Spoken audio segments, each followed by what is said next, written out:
Hey everyone, I'm your host Rae Irelan, and you are listening to the Soul Aligned podcast, where we help high achieving leaders and driven visionaries do what you love and live your purpose. And today we're going to talk about overcoming limiting beliefs in under 10 minutes.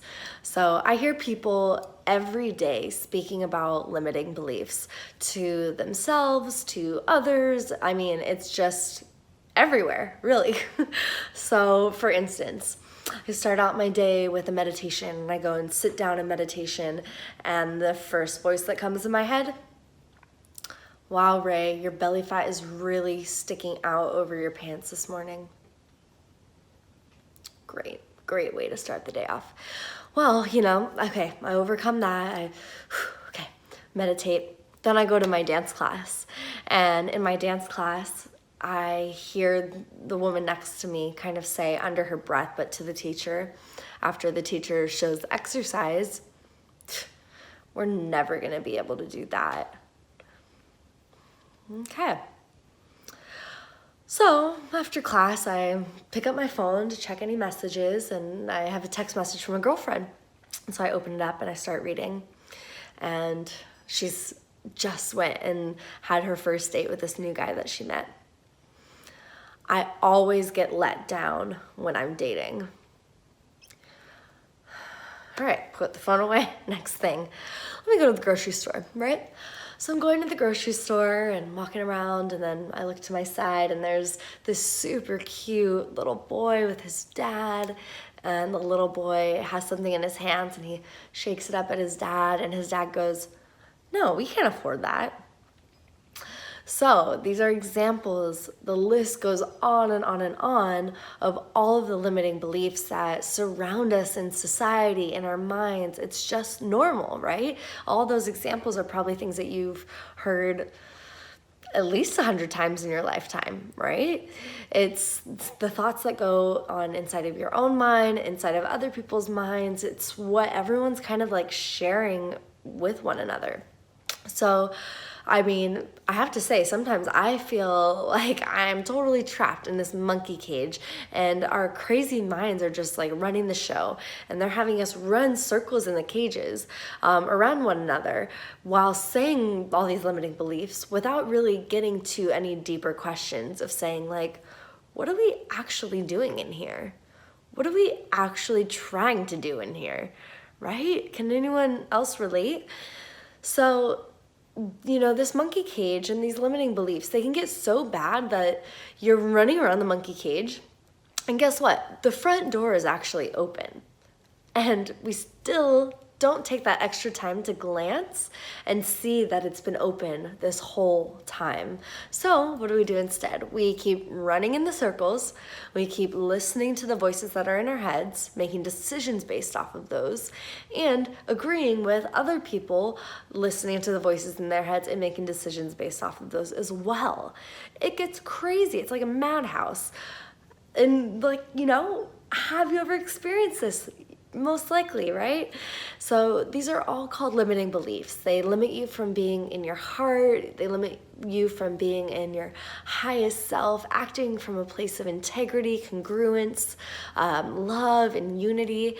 And they really keep you playing small. They keep you playing small out of fear and separation.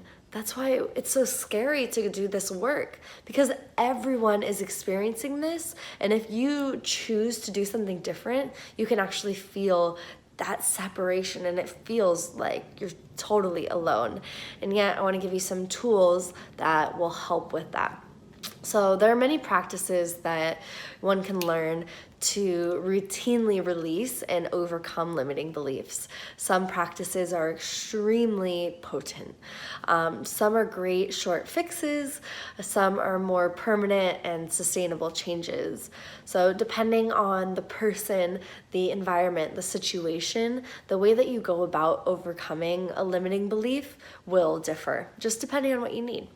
So I want to give you simple guide to follow for just the basic instructions on how to overcome limiting beliefs. But I do urge anyone that is wanting to go deeper into this work to please reach out to me for additional support. If you want to go deeper into more sustainable practices that are going to create lasting change, then reach out. What I'm going to give you today will definitely spark that, and just be aware that you need to be practicing this. You need to make it consistent. It's up to you how you want to take these tools and utilize them. So this work is so deep. It goes into the cellular memory and completely changes you. And it can change someone when done properly for the better. So that way they're more themselves. They're operating in their true nature and their fullest expression. So you can target 3 different areas when changing the course of a limiting belief. So we'll be targeting 3 different spots. But for all 3, you want to get started by getting really clear on what that limiting belief is in the first place. So it's best if you can boil it down to like one sentence, condense all that energy that is around a limiting belief, because there's a lot of it, right? Limiting beliefs usually are something that you've been dealing with in your life that are holding you back for some time, if not your entire life, if not other lifetimes, like ancestral beliefs that get passed down one generation at a time. So there's some pretty big changes here. So these exercises can take 5 to 10 minutes if you want, but of course they can always be done in more depth, and always highly recommend a guided container. Some of the guided containers that I hold for this sort of work, where we go very deep, can be between 6 months to 24 months at a time. So just keep that in mind as you're kind of getting these tools just directly passed to you. So the first area that you can look at is your body, is your physicality. You want to be able to get physical and get active to release limiting beliefs that are stored in your physical body. Some ways that you can do this: go for a run, take a dance class, take a yoga class, go for a walk, hit the gym, go out surfing, whatever gets your body moving and your blood pumping. While you're in this state, you'll start to feel the physical shifts happen. So when you can bring the intentional release of limiting beliefs into that picture, it can be so powerful.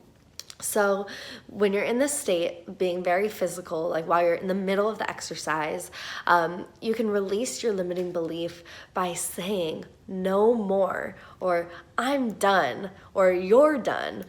And so that way you can really release it. Again, you want to use that statement, that first part that got boiled down here.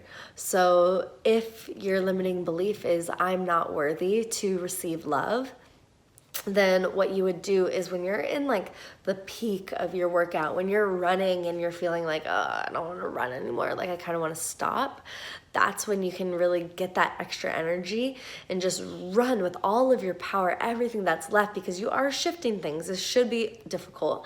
It should have that tension that you move through. So you're running, no more I'm unworthy of receiving love, and really experience that, really feel that. Or you're done with not experiencing love. You can rephrase it into whatever like hits that thing inside of you that's just like, oh, that feels tender, but also that feels like the thing I haven't been addressing.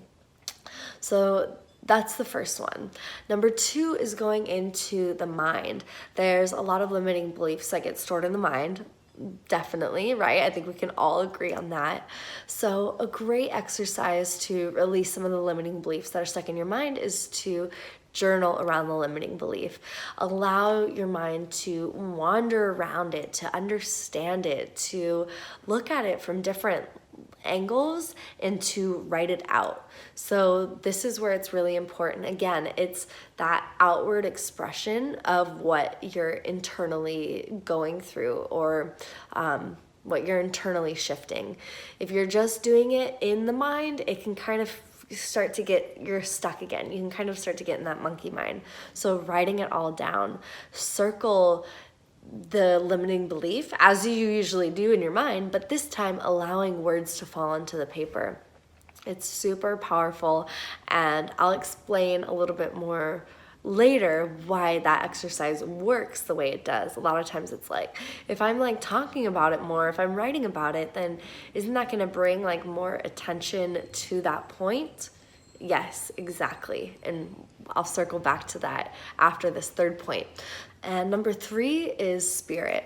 So what brings you into a spiritual state?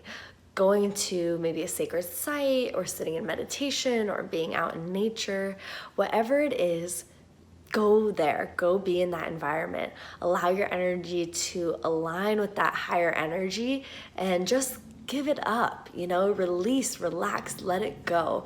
A lot of times we're holding on and really like tense about our limiting beliefs. We won't let go of them. So give away your limiting beliefs to that higher power. Maybe it's to Mother Earth, God, Creator, Spirit, Source, whatever you want to call it. Just let it go to something that's bigger than you. Whoever takes that, whatever that bigger thing is, that takes and receives your limiting belief, is actually like so excited. They're like eating it for breakfast, they're receiving the nutrients from it, and they're able to grow and expand from the help of you releasing that. So stop being so selfish and just give it up to them. And so you'll notice that once you become more aware and you give these energetic states your attention, they will begin to shift, which is what each of these exercises do, and what I was sharing with you when we were talking about the mind. When you can just bring awareness to a state of consciousness, it will shift.